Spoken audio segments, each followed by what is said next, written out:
Alexander Lucie Smith has written a rather charming and entertaining essay about the failures of the Catholic Church. And he starts off with an Italian phrase, siamo all'ultima spiaggia, we're on the last beach. It's something that I've heard a few times in the last 10 days, and that phrase, repeated with ironic solemnity over the past 3 decades, now feels eerily accurate.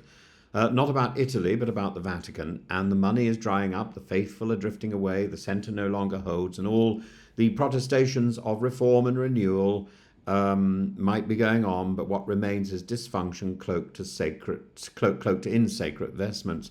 And Alexander Lucie Smith, ever the loyal cleric, I knew him at school, and I think he regards me as a schismatic because I left the Catholic Church, mostly because I felt that once you start playing around with the liturgy, which the Catholic Church did in the early 60s when I was very small, then I think it's in free fall because everything seems to be changed.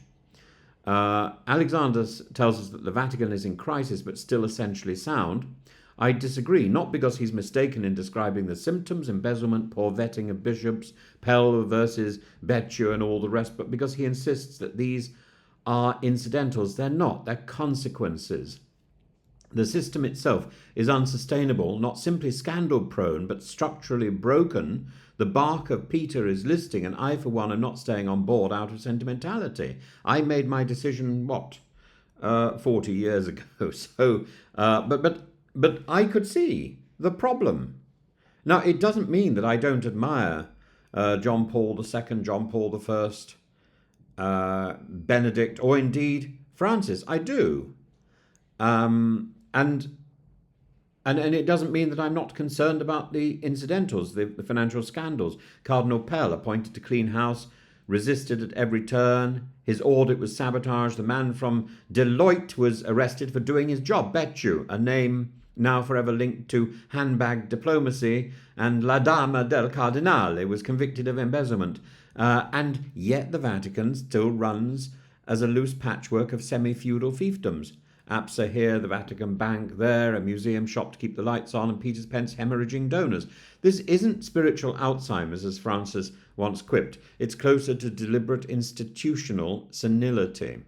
And then, of course, the abuse cases. Gustavo Zanchetta remains a bishop in good standing despite a criminal conviction. Marco Rupnik, a celebrity artist priest excommunicated and quietly reinstated, preaches retreats, designs mosaics, while nuns accuse him of grotesque spiritual manipulation.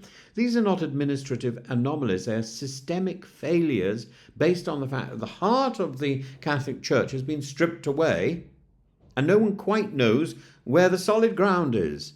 You find the same issues turn up in the 7th century during the iconoclast controversy, and the Vatican's moral authority is withering under the weight of these contradictions.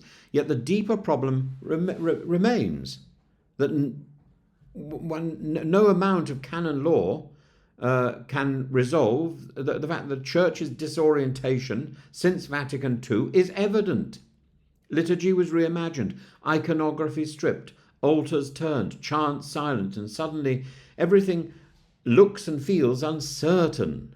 And the change wasn't aesthetic, it was psychological and theological. You cannot desecrate continuity and expect stability. And this is what Alexander Lucie Smith, I think, doesn't grasp. He wants the liturgical revolution without the ecclesial fallout. But the confusion, the bad episcopal appointments, the cultural irrelevance, the exodus of the faithful is rooted in a church that changed its external signs faster than it could internalize the consequences. And the statistics are actually grim. For every 100 people who join the church in the United States, for example, 840 leave.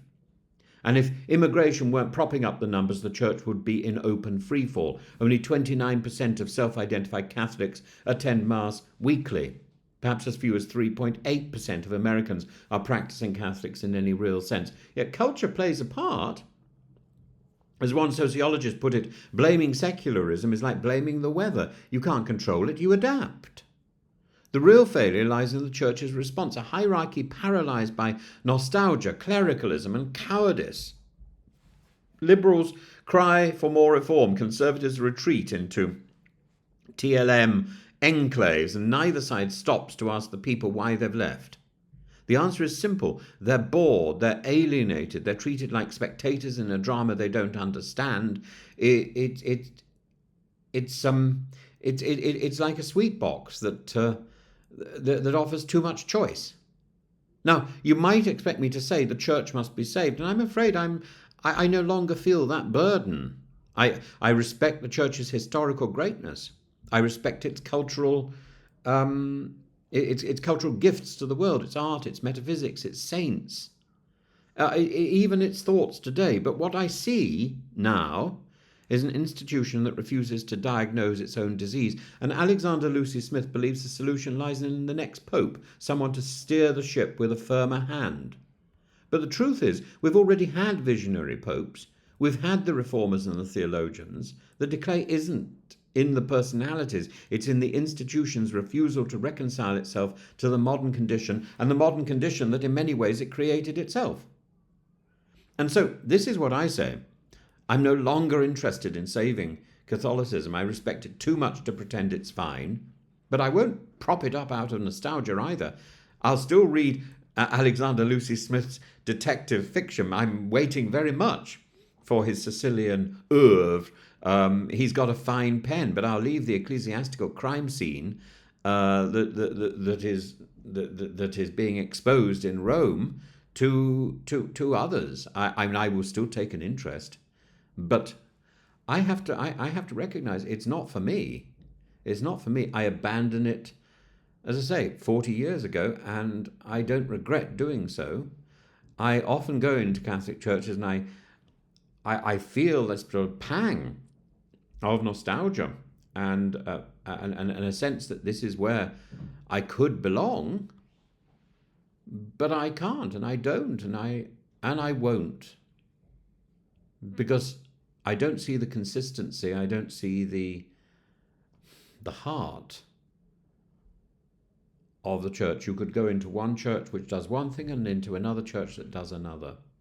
You can pick and choose. You might as well become Anglican.